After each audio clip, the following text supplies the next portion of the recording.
Looking at our world from a theological perspective. This is the Theology Central Podcast, making theology central. Good afternoon, everyone. It is Monday, March the 11th, 2024. It is currently 3:39 p.m. Central Time, and I am coming to you live from the Theology Central studio, located right here in Abilene, Texas. Now, no matter what I may own, it doesn't matter if I own stereo equipment, if I own a television, if I own an iPad, it doesn't matter if it's a subscription to a streaming service. I'm always very, very, very much concerned. Am I really getting as much out of this as I possibly can? Am I watching enough things? Am I using this enough? Am I getting as much out of this as I possibly can? Because I want to get more out of it than I paid for it. That's kind of my perspective. I try to do the same thing with books. I've got books here all around me. I try to do the same thing. I'll be like, okay, I've read that book. Did I take notes on that book? Did that book turn into maybe a podcast? Did I talk about the book? What do I need to read the book again? Do I need to read it 3 times? What do I need to do? And I always try. Now, I don't always accomplish this, but maybe sometimes it almost becomes almost like an obsessive compulsive thing, but I'm like, I've got to get as much out of it as possible. And so there'll be times I'll be sitting here and I'll look down and I'll see a book going, oh, wow, I don't think I've ever done much with that. Okay, I need to grab that book and turn that into a podcast episode. If I get 4 hours of podcasting from that book, that's got to be worth something, right? So I'm always thinking that way. Well, for some weird reason, it really wasn't by design. The February 16th, 2024 issue of the Sword of the Lord newspaper has turned into gold, okay?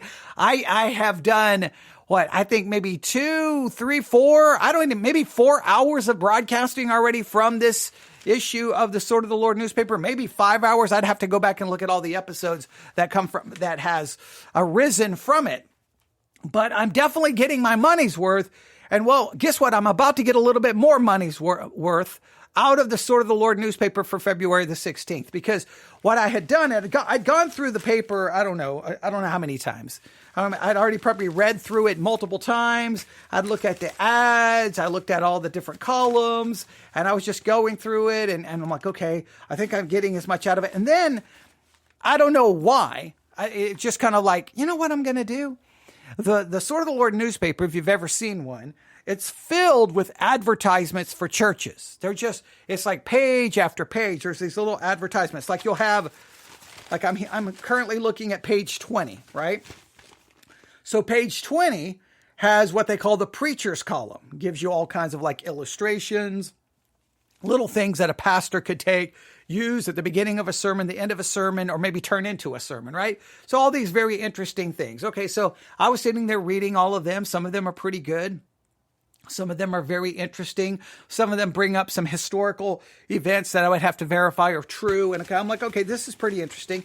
But at the bottom, there's all these advertisements. There's an advertisement for Faithway Baptist Church in Evansville, Indiana. There is Elmwood Baptist Church in, where is this? Brighton, Colorado. Then there is one for Salisbury. Is that how you pronounce it? In Maryland, there's one here for Ohio. There's one here for, this one's kind of blurry. This is Berean Baptist Church in Winston-Salem, North Carolina. Here's one for Franklin Road Baptist Church. So what I started doing is I sat down and I'm like, okay, I'm going to take the Sword of the Lord newspaper.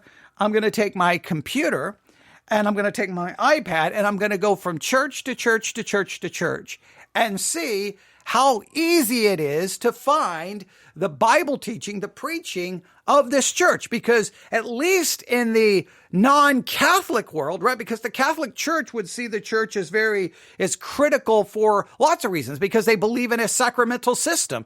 You need the church for the sacraments. You need the church for confession and, one of the sacraments, penance, and all of the different things that they would say. They would say it's absolutely essential. And you need the church because they have the magisterial authority to give you an authoritative interpretation of the scriptures. So You need the church, right? And and you need the church for more than just the teaching, but for all of these other things.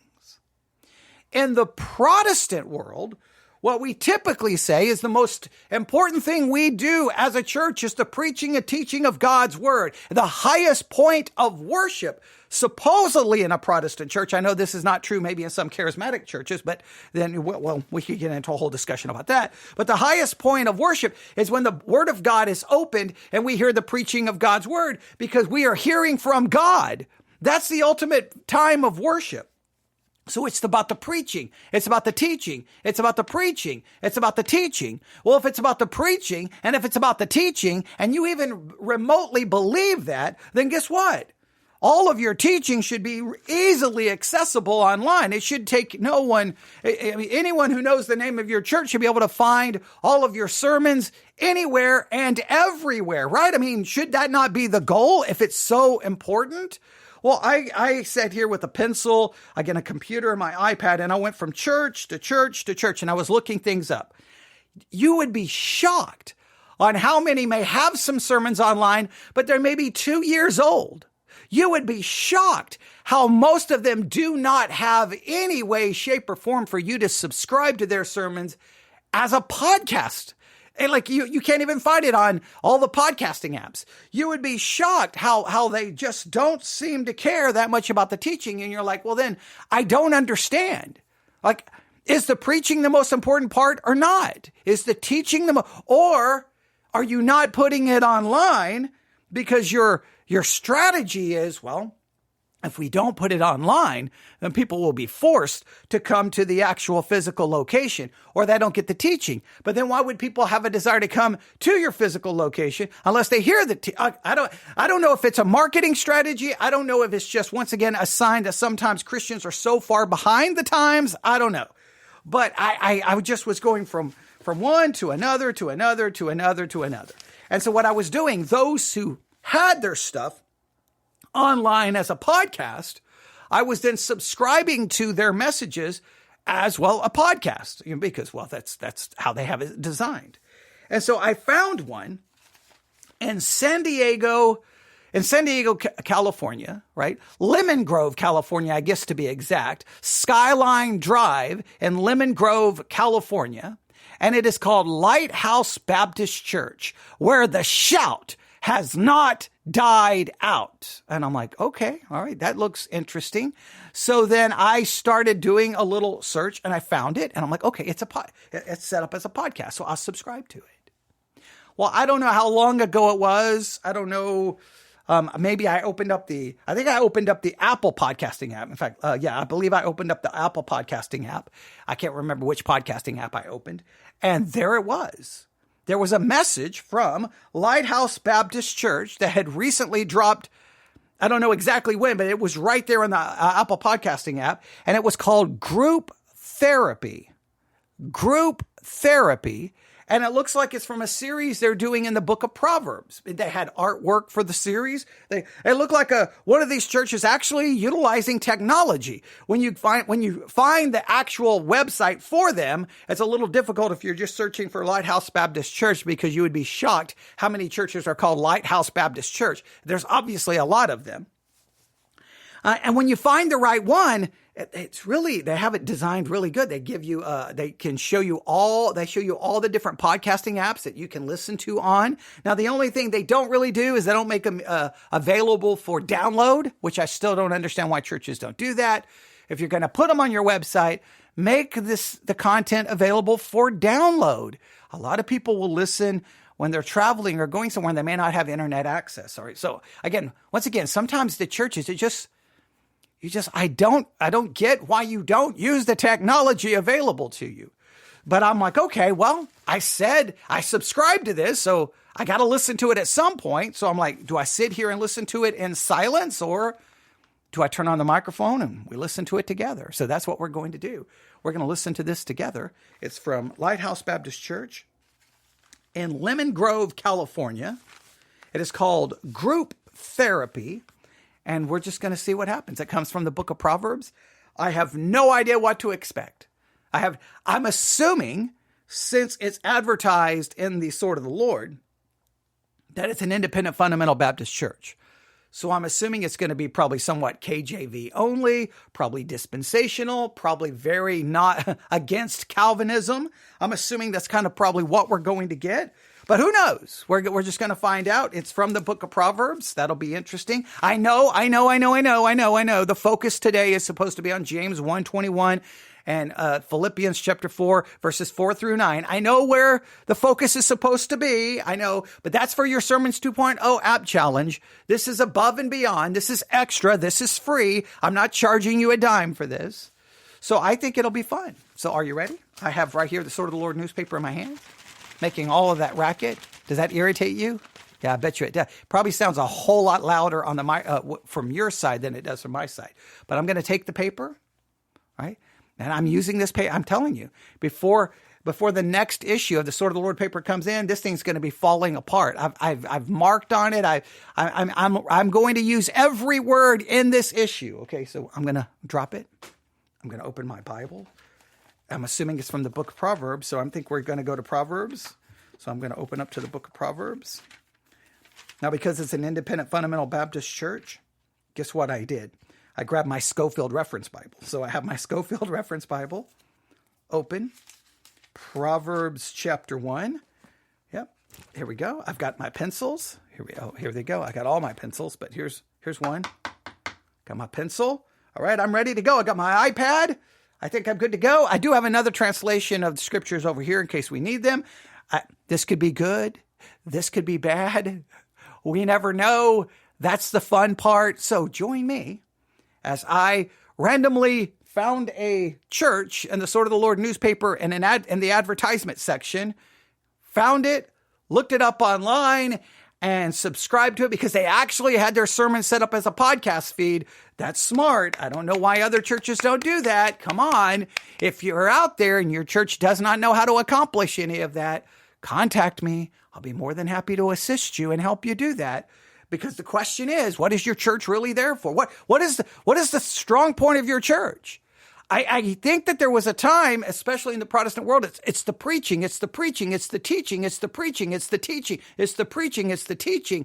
But I'm starting to think that now churches are like, hey, people can get preaching and teaching anywhere.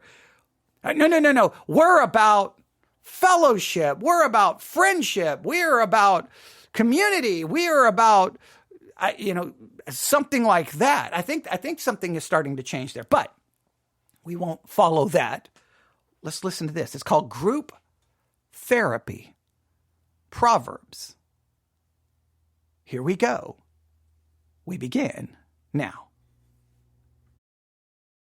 I was going to make mention of this. I forgot to make mention of this. We're very thankful we had another additional $20,000 come in commitments for Forward by Faith, and I think we had $10,000 more in cash come in Sunday. So Lord's moving us forward, amen. And so we're just getting closer and closer to that 200,000 mark, and I'm really thankful. Wow. They're trying to raise $200,000. They had 10,000 come in. I guess they already had 20,000. That's 30,000. They're shooting for 200,000. Okay, I need to do that. Ladies and gentlemen, we're going to begin a share-a-thon right here in the Theology Central podcast. I need to raise. Do I go for 200,000? That's greedy. I'll go for $100,000. That's what I need. $100,000. That will be a lifetime. $100,000 will support this podcast for the rest of my life. As long as I'm alive, the podcast will exist. Oh, and you will also pay off my house, which will then allow the podcast to exist forever. Okay. So there we go. That's what we need. We need 100,000. Now, it is important though. It is important. And I'll back that up. Okay, I'm sorry that I already cut that off so quick. And the volume is way low, but there's not much I can do about it. Hopefully it's loud enough for you to hear. I always regret when I don't listen to it first. But, all right. It is interesting. All right, it is interesting that you take a church. They're trying to come up with $200,000. I'm assuming it has something to do with the building is what I'm guessing when a church needs $200,000. But let's say they need 200,000, just gets them close. I don't know if that finishes the project. I don't know. But when you need $200,000, $300,000, $400,000, $500,000, and it's just going to a building, we've talked about this for a number of years. At what point does all of that money to have a place to meet, like what needs to be produced within that building before it's worth all the money going into the building, right? Because many of those churches spend all of this money for a building and for a staff. And it's like, you look at the yearly cost and you're like, okay, and what do you produce? If you're lucky, you produce 2 sermons a week, maybe 3 sermons, maybe, if you're lucky, maybe 4. I guess if you're really lucky, right? You know, maybe they record their Sunday school hour, then they record the Sunday morning sermon, then they record the Sunday night sermon, and then they record the Wednesday night sermon. Many of the churches don't even have that. So if you think about all the money it goes to maintain a building, and you look at the amount of teaching being put out by a church, many of them don't have any additional podcast, any additional teaching at all. And you're like, how much, like, I just don't know when anyone ever stops and go, I just don't know. I mean, I've said it a million times. Send me 200,000. I will produce in 1 year more teaching than that church will produce in 10 years. And that's not an exaggeration. You send them 200,000. You send me 200,000. I will triple the output of content. So then at what point does it become worth it? I don't know. I know you can, I'm not getting into a biblical argument here. I'm getting into a practical argument. So I just challenge you. If you go to a church, find out how much your yearly operating cost is. Find out, ask your church, ask your pastor. How much does it cost to keep the doors open each year? From insurance to light, all the things, upkeep, cleaning, everything that you have. And then ask yourself, okay, so this is how much money it keeps to keep this building open. Now, what am I getting out of it? Now, I know that's a very selfish way to look at it, but in many cases, some of you only go on Sunday morning. You don't even bother to go Sunday night or Wednesday night, yet you're giving 10% of your income. You're giving 10% of your income for an hour of teaching? Now, maybe you love maybe they have other activities that you love going to, but sometimes you're just like, I just don't know. I just don't know how that works. I know that's a very fleshly way to look at it, but I guarantee you the younger generation is going to be much more this is already a societal issue, right? Some companies are like, wait a minute, if we can have these people do the exact same work at home, we don't have to pay the absolutely astronomical amount of rent it costs to keep that building downtown, so we have cubicles for people to come work at. If they can do the work at their kitchen table, then we can get rid of the overhead of a building and we can save our money. Now, some companies realize that doesn't work, but from any that can, you can see that they can save themselves a large amount of cost. Well, if the world is having that conversation, I'm telling you, sooner or later, that conversation is going to enter into the world of at least some of Christianity, maybe not the majority of Christianity, but they're trying to get to $200,000. Now, if you give $200,000 just for a building, let's say it's for a building. I'm assuming it's for a building. I don't know if that's everything they need, or I don't know the total, but just how much teaching has to come out of a church to make $200,000 investment even remotely worth it. I know that's a very, human way of looking at it, but it does raise that question. I'm going to back this up and let's listen to this again. Here we go. I was going to make mention of this. I forgot to make mention of this. We're very thankful we had another additional $20,000 come in commitments for Forward by Faith, and I think we had $10,000 more in cash come in Sunday. So Lord's moving us forward, amen. And so we're just getting closer and closer to that 200,000 mark. And I'm really thankful for this building and the transformation that we have. I'm ready though now. I'm ready to go ahead and get back up there and want to see us get back up there and fill that place And so I want you to be praying. We're moving the process further along, and things are finally starting to kind of get approved and worked out, and just, it's just one of those things where you just got to take it as it comes. But it does feel like we're starting to move forward and get traction, and so I'm asking the Lord to help us not get complacent here, right? And to be able to keep filling this place and being aggressive here, but also for us to get up there and get moving again. I hope you also pray that way, that the Lord will get us up there, and want to be thankful for this and what we have, but we don't want to get settled in down here. And we need to be up there because we want to grow. We need more space to be able to do that. All right? Well, let's take our Bibles tonight. Now, anything I'm going to say here is no reflection on him. All right, this has nothing to do with this church, nothing to do with him. So just forget everything I'm going to say in connection with him. But we've talked about this before, and it does raise this question. There was an article and a study done that says you have to bring in, I can't remember, was it 30 people per year just to maintain. You got to be bringing in 30 people per year just to maintain your numbers, because that's how many people leave. You got all these people constantly leaving churches. So as a pastor, you really can't you can say, we've got this many people. Doesn't mean you're going to have that many people the next year. Doesn't mean that's just how many people you're going to have the next year. That number is going to seem to be, it's natural. It's like gravity. It's always going to be pulling the number downward. There's always those churches that defy that. There's always the exceptions, and for those churches that defy that, great, awesome for you. That's awesome. But what frightens me, right? What frightens me? Maybe I just have to I'm just frightened about myself. So I'm not going to speak to other pastors. But I would think it is at least a concern that when you're trying to get $200,000, you're trying to get back up into a building, you're trying to do all of this, and you need the people to keep packing this place, and you need people to be aggressive, and all the different words that say he was using, or what other words a pastor will use. It is very easy for your desire to grow, for your desire to pack out a building, for your desire to do this. It's easy for that desire to really be about people hearing the gospel and about salvation. It's very easy for that to get blurred, because you need the people for the money.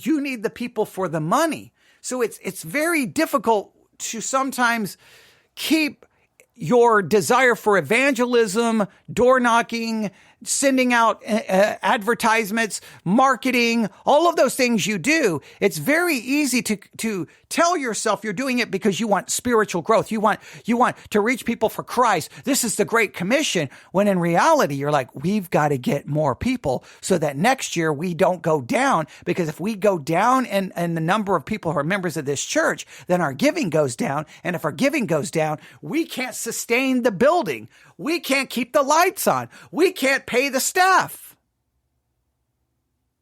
So that's always a danger. I'm not saying that there's any easy fix, but sometimes when you're in a religious setting, you're in a Christian setting, it's so easy to describe things that are just as carnal and as fleshly as they can be, but you wrap it up in such a robe of religiosity, of spirituality, that you convince yourself that we're doing this for evangelism. We're going to pack these pews. We're going to fill this building because we're going to do it for the glory of God. And yeah, it won't hurt that could possibly increase our budget by 20% or 30% so that we can do this, or we can fix this, or we could give someone a pay raise, or we could do, it's hard to balance that. And there's too many studies that look, if your numbers start dropping, this is what's going to happen to you economically. And trust me, I can speak of this dogmatically.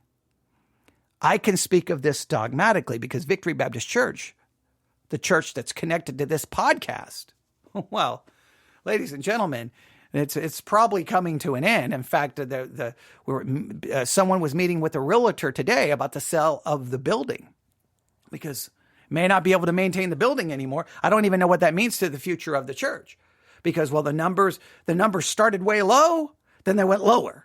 Then it went up, up, up, up, up, up, up, up, up, up, up, up, up, up, and then started going down, down, down, down, down, down, down, down, down, down, down, down, down, down, down. And they basically have been on a downward trajectory with a little ups, maybe a little bit more down, a little ups, but it's just steadily going down to the point now that we can't do it. There's just no way. We're not going to be able to maintain it unless people start giving a whole lot more or more people come in. It's the end, because the money goes to support, a good portion of the money goes to maintain the building, to keep the building operating.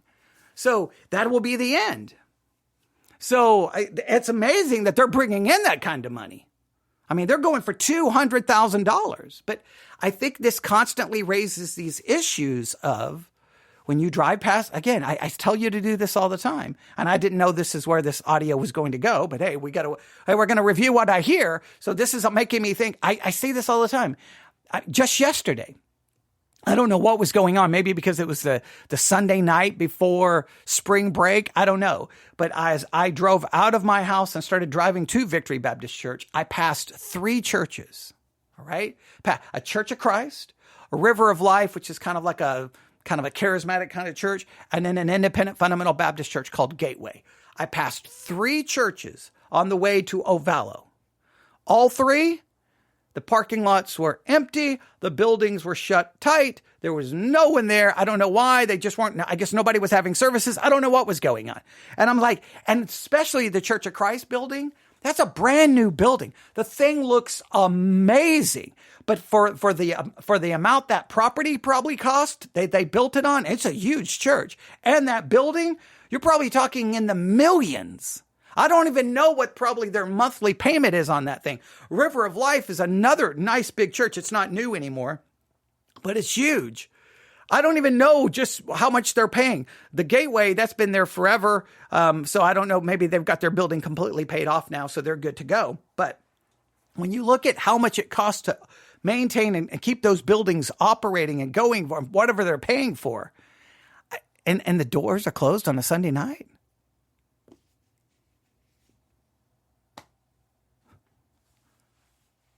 Well, so hey, we're this for the month of March, we spent this much money to keep the doors open, and we had fewer services because we canceled it for this, or we canceled it for this, or we canceled. Now, sometimes you have to cancel it, sickness, someone out of town, storms, what, I understand. But sometimes you have to ask yourself, like, what? And I know people don't look at it that way, but I always look at it when I drive past a building and I'm like, man. And then you'll look up their church website and you're like, you can't even get their teaching. And the last sermon they posted was in 2022. So okay. I'm glad that they're using that building to produce hours and hours of biblical exegesis that they don't allow anyone else to hear other than the people are there.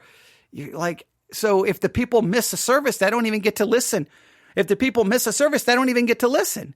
Well, then if your church is not even helping you hear a sermon when you miss, then why are you supporting them financially? I mean, it raises lots of questions. All right, but let's get back to this.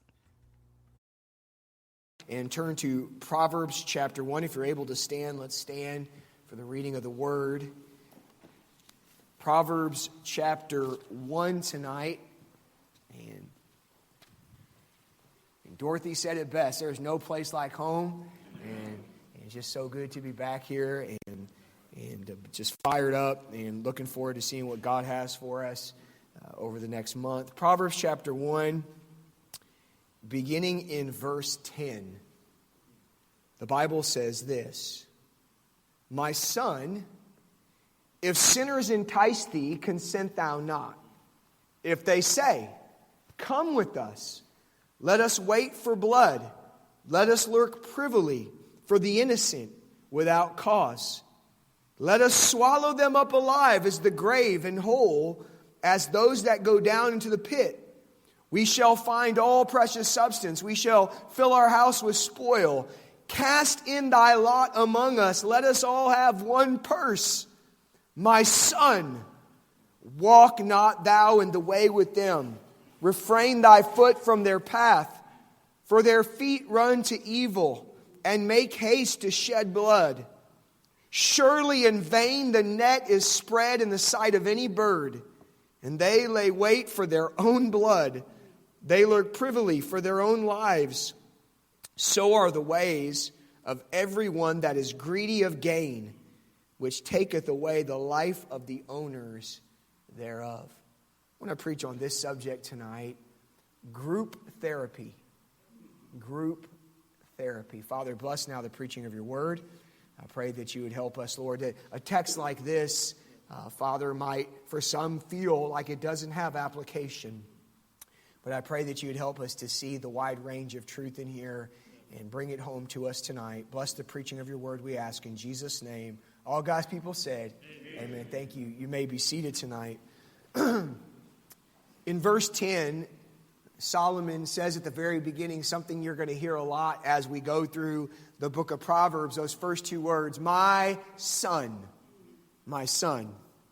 Solomon is looking to his son, who throughout his life he has taught and instructed in the ways of God. And as it is with any child, any son or any daughter, the younger they are, the more ability you have to protect them from dangers, from snares, and from sins. When they're children, you basically decide everywhere they go, what they eat, what they do. But the older they get, the less control, the less protection that you're able to have, and the more that they have to begin to make decisions for themselves, and they have to begin to do the things that you've instructed them to do.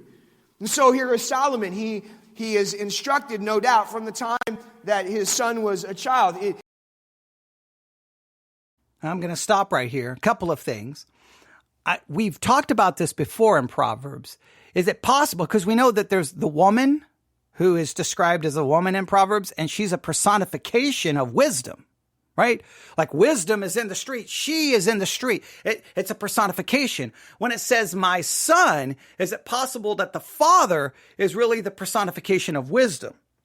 Now we can personalize it and say this is Solomon teaching his son morality, teaching his son ethics, teaching his son the truth, and we should do the same thing. Solomon should be our example. Do we really want to go that direction? I mean, because Solomon is he's a great example you should follow. Fathers, follow the example of Solomon, all right? Be a polygamist, a serial adulterer, and become an idolater, all right? Have 1,000 women on standby. Okay, so to me, the Proverbs is, Solomon may be writing, but we believe he's writing under the inspiration of the Holy Spirit, right? So even though Solomon is committing this grave sin, I mean, he's got 1,000 women, ladies and gentlemen. That's adultery, adultery, adultery, adultery, adultery, adultery, adultery, adultery, adultery, adultery. And you say, well, he didn't always have 1,000. Okay, let's say he had 10. Let's say he had 15. Let's say he had 20. Let's say he had 30. Okay, the point is, he's involved physically with multiple women. Okay, so he's involved in sin. All right, look, I'm not shocked by that because everyone in the Bible is a sinner because we're all sinners. Okay, but God chooses to use this very flawed man. So I just don't know if I want to turn this into Solomon is the example here, or Solomon's writing under the inspiration of the Holy Spirit, and God is utilizing this personification kind of way, where he personifies wisdom as a woman, and he may personify wisdom as a father, instructing a son. Or you can go with a more personal approach, if you so desire. It's up to you. He's going with the personal approach. Keeping him safe, watching over him. But as his son is growing, he is aware that along the journey, he can't protect his son from everything. And even if his son is embraced everything and received everything he said, and he's on the right path, Solomon knows that there are going to be some people along the way that are going to meet him to try to get him off the path. That even if he's determined to stay on the path, he needs to understand that along the journey, there are going to be different people that are going to come to try to get him off the path. And through the book of Proverbs, we're going to see Solomon identify different people, this kind of like stereotypes, if you will, or labels of kinds of people that come along in life to try to pull us off of the path. Okay. Now, I want you to do this. If you are taking notes, I want you to, you can just draw a little line, just separating the two. And I want you to put on one side external and the other side internal. External or internal. What do you believe are the greatest threats, first and foremost, to your children? External threats or internal depravity? External threats or internal depravity? Now, I think so many times as Christian parents, especially when people start preaching maybe things from Proverbs or in other sections of the Bible, it's always like, hey, parents, keep your kids from this,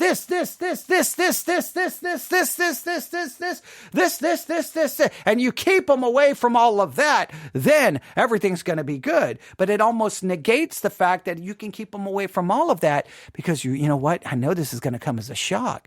Sometimes it's not so much about keeping all those kids and all those bad things away from your kid. It's about keeping your kid away from all the other kids because your kid is the source of all the problems. Okay, I know Christian parents can never acknowledge that, but you would be shocked to find out how many times that's the case. But the point is that I think the real threat is internal, not external. The external threat is of its power is directly related to, and its power is directly measured by the depravity inside. The external threat, the external pressure has no power if there's not internal depravity that is tempted by it. There's got to be something internal for the external to have any force, right? Like the external can't do anything if there's no internal desire for it, right? I've talked about it a million times. Growing up, even before salvation, I did not like alcohol, loathed it, hated it, saw all of the destruction, all the damage that it did. I've told story after story of the things I witnessed. No. So guess what? Kids could get together and say, we're having a keg party. We're going to do this. We're going to do that. I don't care. I'm not drinking. I don't care. I don't care about peer pressure. Doesn't care. In fact, peer pressure never had any impact on me. I don't know why. Some people have this desire to fit in. I'm from day one. I'm like, I'm not going to do what you tell me. I don't care what you tell me. You tell me to dress this way. I'm going to dress this way. You tell me to listen to this. I'm going to listen to that. You tell me to go here. I'm going to go there. I just immediately had this, like, I'm not following the crowd in any way, shape, or form. In fact, wherever the crowd goes, the crowd could be running to safety. I'm going to run into the fire just to prove the crowd wrong. I know, maybe a little foolish, but it's the way I operated. But because there was nothing in me. So we sometimes forget external temptation only has power because of internal corruption. So where is the greatest threat? The internal or the external? Now, I'm not saying you ignore external threats. I'm just saying that the internal is the issue. And I think sometimes Christian parenting operates and I got to keep all the bad stuff. Okay. See no evil, hear no evil, speak no evil, do no evil. The problem is they're evil. Whether they hear it, whether they see it, they're going to speak it without even being taught it. They're going to desire it without ever even knowing it. So that's fine that he wants to make this external because the text here is external. But I wanted to at least throw that concept out. Let's see what he does with these external threats. The way that his son would be pulled off the path is not so much that his son determines to go off the path, as much as he might be enticed. He might be seduced. He might be persuaded to go off the path. You see, the reality. Now, why can we be enticed? Why can we be persuaded? And why can we be seduced? I can be persuaded, seduced, and enticed because of a sinful nature that resides inside of me. So what do I say? What should I fear? There's two things that you must have a strong fear of: a fear of God and a fear of self, because self is the issue. The reality is this, is that today you and I may be determined and we may be set and we may be fixed and we may desire to be on the path, but we must be ever aware of the reality that the devil and the world and other people are going to want to get into our life and seduce us or persuade us or entice us otherwise. That we might have no intention of leaving the path, no intention of getting away from God. But there are others who do have intentions of getting us away from the path. The same thing for your children and my children. That there is a world and there is a devil that wants to lure them away from the path that we trained them in. Please note, he's making everything external. The world and the devil. The world, guess what he kept leaving out there? He didn't mention the flesh. The world and the devil, their seductions, their enticements, their persuasions only have power because of the internal corruption. The internal corruption is the real issue. The external things are there, but they're there to entice and persuade and seduce because there's something inside that is open for it, desires it, wants it. I know Christianity loves to create this image that we're just these innocent people. We never have any wrong thoughts or desires unless someone puts them in our head. We're such good, innocent people, but man, Hollywood is so evil and they make us do wrong. And our kids are nice little angels, but those video games make them think bad thoughts. And my kid is so great and innocent, but it's the other church kids that get them to do bad. It's everyone else. We're innocent. We're perfect. We're like the fresh fallen snow. We're white and pure. We're so great. All these mean things out there try to get me to go on the wrong path. I just don't think that's the biblical picture when taken in its totality. We come from the womb telling lies. We come from the womb sinning. We were born and conceived in sin with a sinful nature. And so I want to talk about this idea of being enticed, and specifically the kind of enticement he's referring to here in verse 10. Now notice what he says in verse 10. He says this, "My son, if sinners entice thee." Now, the word sinner can refer to a couple different things. Sometimes it simply refers to one who has, by the definition of the word, missed the mark. Someone who, whether by intention or by accident, has violated God's word. So sometimes a sinner is just referring to someone who has disobeyed God's word. They have committed sin. Therefore, they have committed an act of sin, so they are a sinner. Sometimes it refers to the state that all of us have in our birth of being naturally disposed towards sin. We are sinners from birth, Romans teaches us. That is, from birth, we have a nature or a natural disposition bent towards committing sin. You don't have to teach children to disobey. You don't have to teach children to whine. You don't have to teach children to complain. Why? Because they're wicked little sinners. They have a natural bent towards disobeying. Okay. Now, I don't like where it says a natural bent.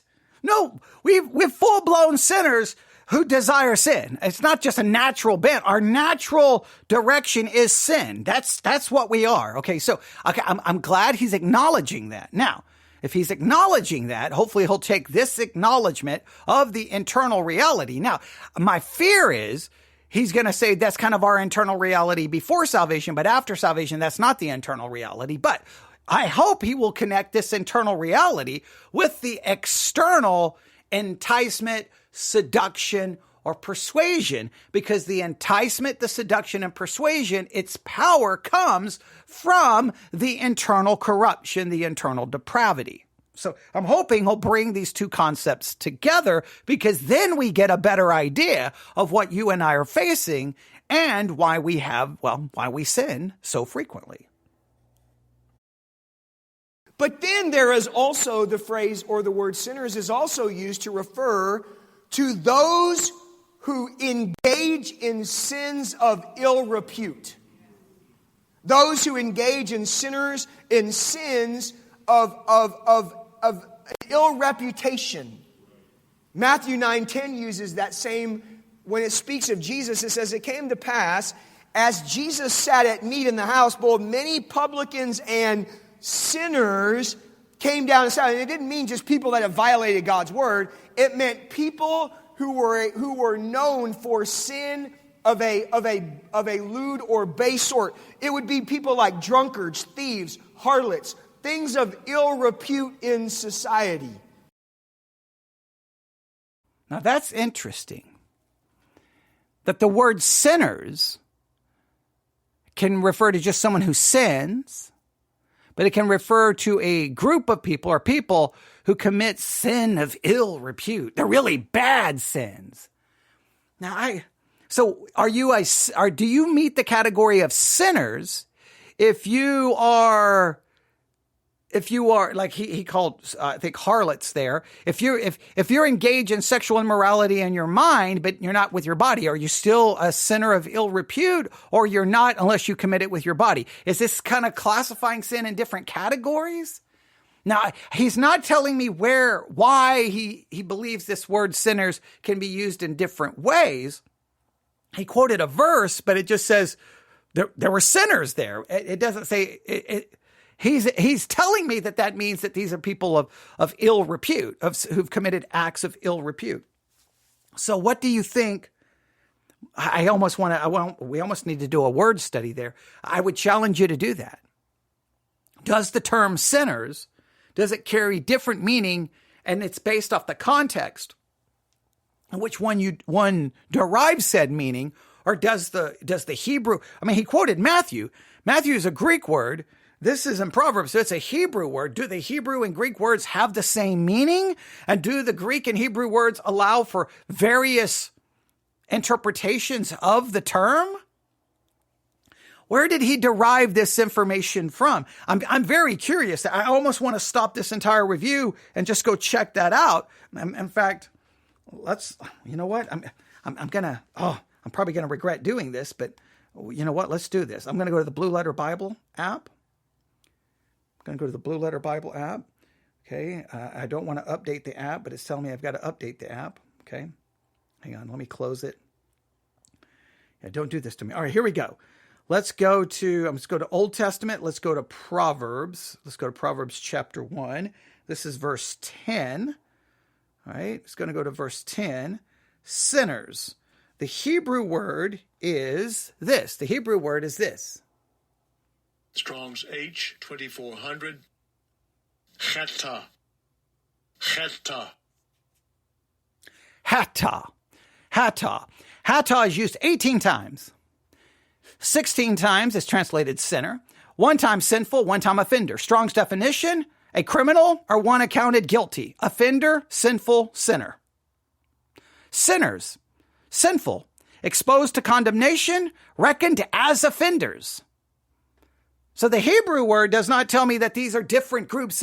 Hey, here, you can just be a sinner, or you could be sinners, meaning now you've committed sins of ill repute. You've committed the really bad sins. So I don't know where he's deriving this from. Okay, let me go to, he says it's used in Matthew. I'm going to type in sinners.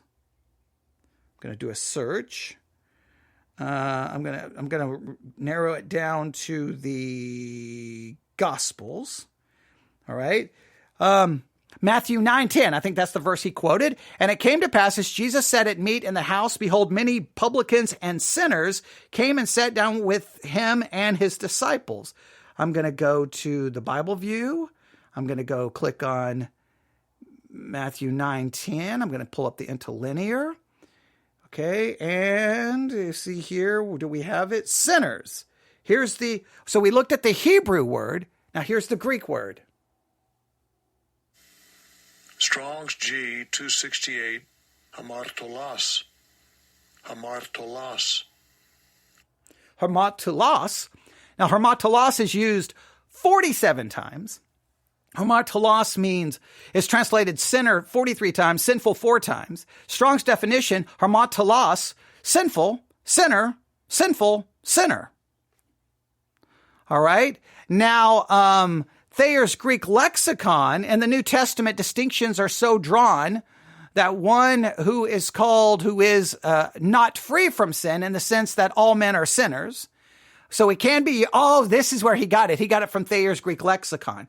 All right, so Thayer's Greek lexicon breaks it down into two. Just someone not free from sin, a sinner, but it can also be used to preeminently sinful, especially wicked. All right, so that's where he's getting it from. Now, but please know what he's doing. He's taking the Greek meaning and he's bringing it back into Proverbs. Now, is that allowed hermeneutically? Is that even a correct use of the language? He's taking the Greek meaning that's laid out in Thayer's Greek lexicon, and I don't know if he looked in Thayer's Greek lexicon or where he got it from. He's not stating his source from his conclusion, but if it's from Thayer's Greek lexicon, he's taking that and then pulling it back and saying, this is how I'm going to use it in Proverbs. I don't know if you can do that. I don't know if you can do that. I don't know if you even should do that. Yeah, I'll leave that up to you. One's a Hebrew word, one's a Greek word. The Hebrew word does not carry this meaning in any way, shape, or form, at least from what I could tell when I just looked it up quickly in the interlinear. Maybe if I did a little digging, maybe it does, but it doesn't seem to indicate it. The Greek in Thayer's lexicon clearly lays that it can carry on those meanings. Just someone who's a sinner or someone who's preeminently sinful, especially wicked. All right, let's continue. Sinners. So you could say it this way: those who are bent towards committing grievous sin. But there's even more to it than that here. Because did you see what he did? He imposed the definition of the Hebrew word utilizing the Greek definition. He took the Greek meaning and brought it to Proverbs and assigned the Greek meaning to the Greek word. He assigned the meaning of the Greek word, and he took the meaning from the Greek word and gave it to the Hebrew word and did not even bother to look up the Hebrew word. Like this, I don't know. Now, it could be interesting if we looked at the Septuagint, which is the Greek translation of the Hebrew scriptures. What was the Greek word that they use in Proverbs? So is he making an argument that the Septuagint translation is the one we should? Oh, this is raising lots of questions. But he says there's more. There's more. So let's listen. What's the more? Because he says this, my son, notice the word if, sinners, plural. Then notice verse 11, if they say. So the idea is that the enticement is not coming from one sinner. It is not a friend, it is not a family member in this particular instance who is seeking to entice the person. Get it? It is a group. It is a group effort seeking to entice, seeking to lure away, seeking to persuade. The form of enticement that the son may experience is going to come in this instance from a group of sinners. You know, one of the ways that we are enticed, young people are enticed. You know, young people come to school. Young people begin to get around crowds of people. You know, one of the ways they get enticed? From groups. From peer groups. By the way, not just young people, from adults. One of the forms of enticement that we can experience in our job, we can experience in university, we can even experience in family, is a group of people seducing us or enticing us towards sin. Why? Well, because there's more pressure in numbers. It's easier to say no to one person, it's harder to say it to a whole group. The amount of pressure is not determined by the number. It is determined by your internal makeup and whether you are easily persuaded or influenced by numbers. It's not the numbers that are influential. It's not the numbers that are persuasive. It's not the numbers. It's not the power in numbers. The power resides inside of you. You could give me 50 people. I don't care. You can give me 100 people. I don't care. I mean, look, that's one of I've said it so many times. That is one of the things that I feel that is a great strength that I have. I've never been influenced by the crowd. I've always stood against the crowd. The crowd does not tell me. Look, I've stated it so many, from the first day I pulled up in the parking lot at the high school I went to as a teenager, freshman. I walked through the front door right there into the lobby of the school. I could take you to the building today, right? I could take you to the building today. I walked in. As soon as I walked in, there was all these kids all over. First day of school, freshmen, high school. There's kids all over the lobby. There's some kids down on their hands and knees pushing a penny with their nose. There's all this hazing and giving the freshmen all of these hard time, making them do this, making them do this, making them do that. And there's all the upperclassmen, senior, juniors, and they're sitting there just hazing people. And I'm like, I'm not doing one thing you tell me. Not one thing. I don't care. I don't care if you fight me. I don't care. I will not succumb. I will not give in. I am not going to back down. Step to me. Let's go outside if we need to go outside. Let's have the fight right here. I'm not going to back down. So not because I'm better than anyone else. It's just because there was no internal anything that wanted me to do what the crowd wanted me to do. And so from that day forward, I was a marked man because I did not give in. And I could go from story after story after story after story. Well, no. Now, sometimes I just did ridiculous things just to prove a point. Because the crowd said I have to do this, I was going to do the opposite just to prove it. So in some ways, I was still being controlled by the crowd. But the point is it had nothing to do with the power of the group. The issue is what's inside of you. Why are you so intimidated by numbers? Why are you so intimidated by group pressure? See, that's something inside of you. So that was a strength of mine. It also served as a weakness, right? Because sometimes maybe I should listen to people. And I'm like, I'm not going to listen to you. I'm not going to listen to you. I'm not going to listen to you. I'm not going to listen to you. You want me to do this? Well, watch what I do. You want me to preach a 30-minute sermon? Wait till next Sunday when you get in an hour and a half sermon. Now there's a little bit, that's rebellion. That's a little bit of, it's a weakness in me as well. Right? There's a weakness there. But I know he was wanting to focus on the external. He's already admitted, though, that there's an internal problem. He's just not taking the internal problem and connecting it to the external problem. Yes, he did a great job pointing out the plural, but the plural is of no greater influence than one person if the person that you're persuading, enticing, or seducing is not in any way affected by that number. One person or 20 people. It's not going to do anything more. Probably I could probably be more enticed, more seduced, probably by one person who was good at manipulation, right? Good at manipulation. I think the more talented someone is at manipulation, the more vulnerable I would be at that because they would be using smart tactics. They wouldn't just come at me. They would be doing it in a much more seductive way, clever way. And I may fall for that more than just hey, man, you're going to do this. No. You just stepped to the wrong person. You're out of your mind. You're out of your ever-living mind. You just need to walk back over there and get out of my face because you get in my face one more time. And I'm not saying that because I was bigger. No.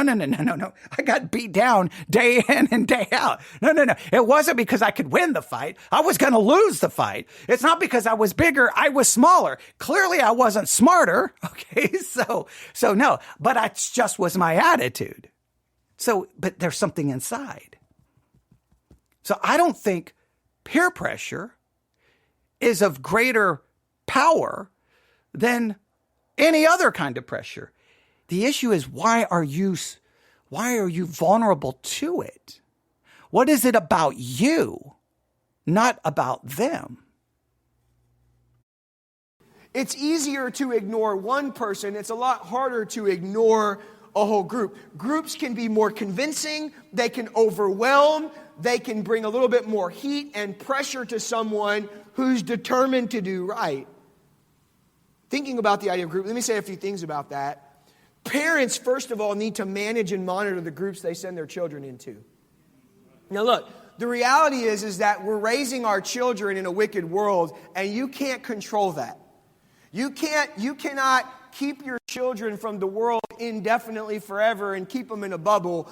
As they grow older, they are going to have to be around groups of people that do not love and follow God. Okay, first of all, I can't stand that wording. You can't keep your kids away from the world forever. Okay, let me help you out. You know all those evil things you see in the world? They're inside your kid. Okay, when you send your kid into those groups, you're sending your depraved child into them. Your child can be just as much as a negative influence upon them as they can be upon your child. When we say we got to keep the world from my kids, the world is inside your kid. What is inside the world is inside your kid. It's the same depravity. It's the same sinful nature. It's inside of us. It's inside your church. It's inside your Christian home. It's inside that nice little white picket fence with 2 dogs and a husband and a wife and an RV. And we're, hey, son, you can do your homework on the boat. You can create the little Disney version of family, but it's still all a bunch of messed up, depraved people. And you can say, we got to keep them away from that mean, ugly world. That world out there is so mean and ugly. Yeah, it's inside your kid. It's inside your kid. It's inside your kid. Inevitably, at some point, it's going to happen. And while you can't necessarily completely control that, what you can do is you can pay attention and monitor, one, how much of that they're getting, how much unnecessary exposure they're getting, and then the impact that it might be having on them to help navigate them through those things. You know, as our kids get older, right? They get in organizations. They might be in school. They might get on ball teams. Even for those of you like me, you know, you had kids. We homeschooled our children up until Jonathan. He was really the only one to kind of be in a regular school setting. But all of our kids found themselves. It wasn't like, you know, the stereotype of a homeschool family drives me crazy. Like homeschool families are just these really backward, weird people. Can I just pause and say this? Let me just throw this in. Kids are not backwards because they're homeschooled. They're just backwards because they're backwards. And that's just the reality. And if you took the same family and threw them to public school and they were backwards, their kids would be backwards anyway. That's just the reality of it. There's plenty of backwards kids in public school. Trust me, I went to public school. So that's not the issue. So our kids are going to be thrown into different environments. What we have to realize is this, is that they're going to experience pressure from groups. And it is important, first of all, that our child feels like they can talk to us about what's going on. So if you... Okay, now, there's a lot here I know we're going in so many different directions, but I'm going to stop right there and just say, I'm so glad he just said that. To me, that may be the most important thing, is that the kid feels like they can talk to you about anything and everything. Maintaining the relationship more than anything else.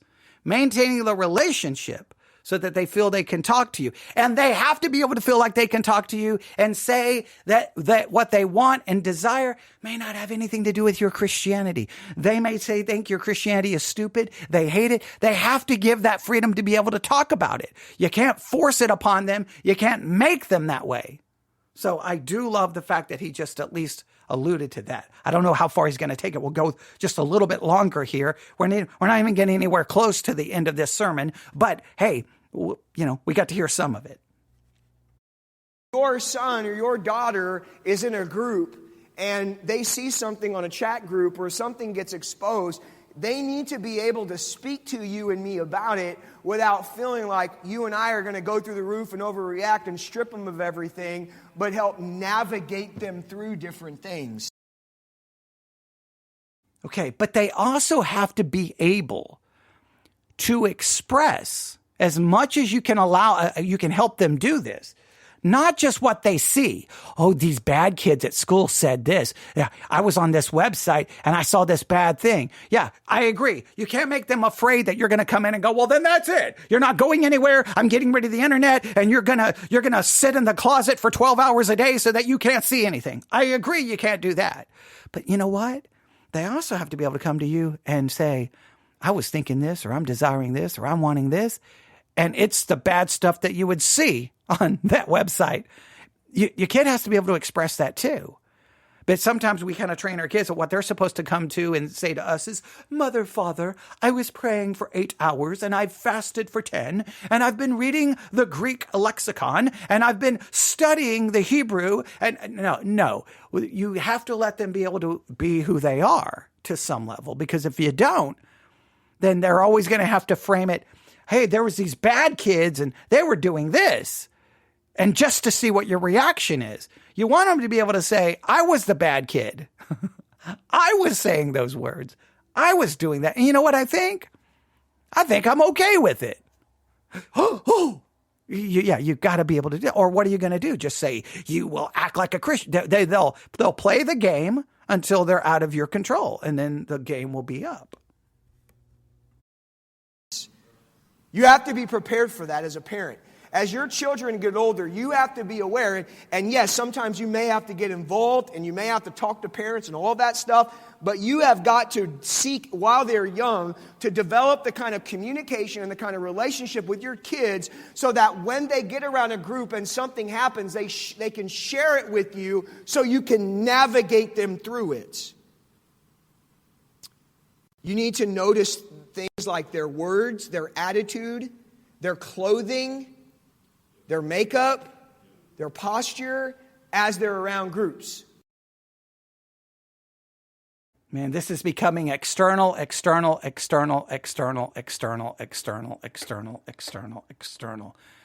issue is internal, but okay. He's focusing on the external. Look, the kids, if they have to, you can force them to conform. You can force them to some outward external religiosity.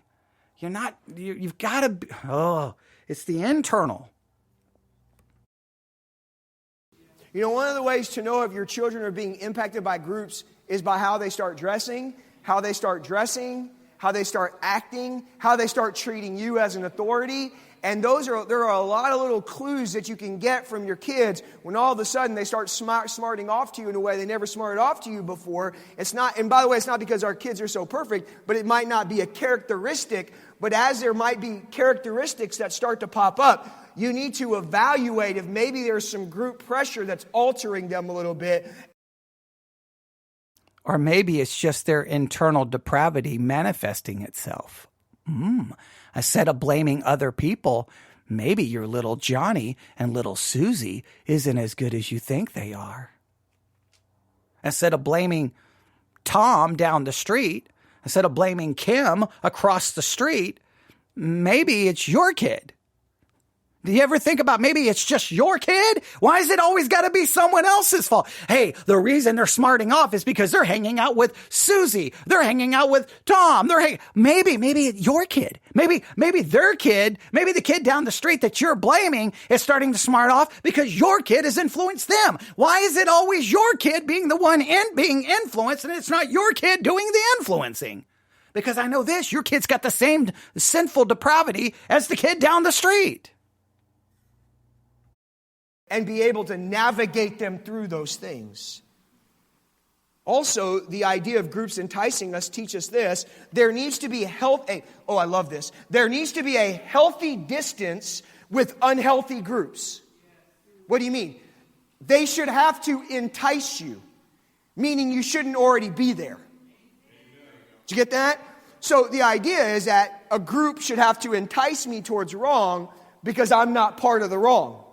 Which means that even at work, even in the secular field, while I want to be a light and I'm going to be a testimony, it doesn't mean I can't talk to people. It doesn't mean we can't laugh together. There does need to be a healthy distance that allows it to be that when they want to commit sin, they have to entice me because I'm not one of them already. They need to recognize that I'm a Christian and that you're a Christian and that we have boundaries. Honesty and adjustments are needed in situations where group have gained influence in our life. Now, it sounds like he's reading some of this. I don't know if he's reading this from his own notes or if he's reading this from some source. I would like to know if there's a source from which he's reading this from, because if he's reading this from a source, then it may be the source that gave him the Greek definition and applied it to a Hebrew word. All right? Because his whole premise here is on his Greek understanding that he's now transferred over to a Hebrew word. So, but it sounds like he's reading from something. I just don't know what he's reading from. He may not be reading from something, but if he is reading from something, I would love to know what he's reading from so that I could find it. And if anybody here wants to figure out what he's reading from and you can find the source, let us know, because then we'll go get the source. All right, because that would be interesting. But it does sound like he's reading, because he started reading like, oh, I love this. Now, does he love what he wrote? Like he wrote it down. He's like, ooh, I love this. Or it sounds like, ooh, he read this and he loves it. I just want to know the source. All right. Well, we're out of time. We're just going to have to stop there. All right. So what we've been listening to is a sermon called Group Therapy from Pastor David Hetzer, Hetzer, from Lighthouse Baptist Church. Let me reach down and grab the Sword of the Lord newspaper. From Lighthouse Baptist Church in Lemon Grove, California.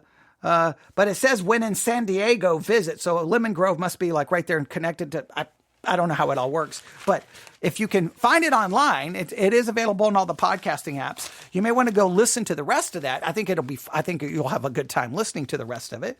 They get the download and get the stream. So that's always good. And then you can tell me what you find in the rest of it that you think we should possibly review. If you do, give me the timestamp. Give me a basic idea, and then I can go find it and we can do something with it. So there you have it. I can't believe we went 71 minutes. I know we spent probably a little too long in the introduction, really dealing with the whole money thing, but the money thing brings up all these other issues. But yeah, I still don't know how he got the Greek to the Hebrew. His whole argument is kind of based off that. And I would just challenge you. He says that we need a healthy distance from unhealthy groups. At the same time, how do we look at that where Jesus was a friend of sinners? How do we process that? I don't know. But you can let me know. We have to stop. newsif@yahoo.com. That's newsif@yahoo.com. That's newsif@yahoo.com. That was a little bit of fun. I think we had fun. Maybe. I wish it would have been better if we could have finished the whole thing, but who am I to ever think I can finish a review in one message? I don't know if you hear that. Everyone in my neighborhood is mowing their grass again. Why does everyone in my neighborhood feel like they have to mow their grass 100 times a day? I don't know. All right. So I'm going to stop before that gets way too loud. Thank you for listening. Email me, newsif@yahoo.com, newsif@yahoo.com. I would challenge you to go to Proverbs chapter 1, verse 10, and just see what do you think? I mean, I don't know. Is what he's doing there? You just compare the two and you see what you come up with. All right. Thanks for listening. God bless.